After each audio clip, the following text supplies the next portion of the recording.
What's up mga idol? Alam nyo ba na merong transit lounge sa NAIA Terminal 3? Kung hindi pa, join with me dahil ipapakita ko sa inyo ang kanilang accommodation and services.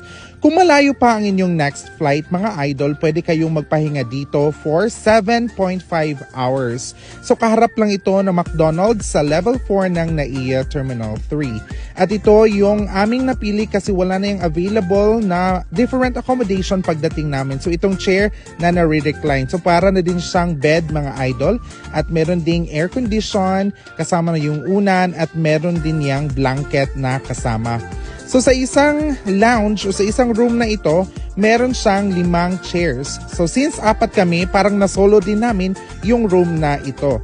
So guys, malamig yung aircon, so wag mag-alala at meron din siyang mga charging stations or mga outlets. So pwede kayong makapag-charge dito ng inyong mga gadget. At isa sa napakagandang feature ng Transit Lounge na ito ay may kasama na siyang unlimited food. Meron din siyang shower area kung gusto niyo maligo at meron din siyang toilet dito. So nakaseparate yung men at nakaseparate din yung women. So guys, sulit na sulit yung babayaran natin dito kasi kompleto na siya sa amenities at maganda din ang kanilang service. So ito, meron siyang dressing room dito guys. So pwede tayong gumamit ng kanilang blower at mag-mirror dito sa napakaganda at napakalinis na changing room na ito. So wag kayong mag-alala, meron na din siyang kasamang sink, meron din silang blower, meron din silang mga tissue at of course, pwede tayong makakain ng kahit anong gusto natin na nandito sa kanilang menu. So ito yung different accommodation guys. So merong capsule type, merong chair type, meron din room type.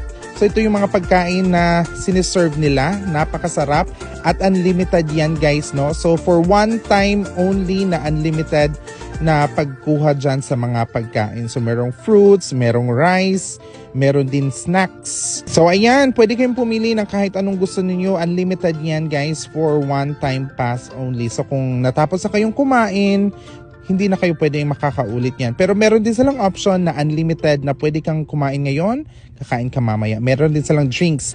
At pwede din kayong gumamit ng kanilang computer at meron din silang printer dito mga idol. So napakasulit at napakagandang stayhan dito sa NAIA Terminal 3 kasi hindi na tayo lalabas ng airport, dito na tayo mag-stay. So very convenient at napakalapit lang nito sa ating mga boarding gates.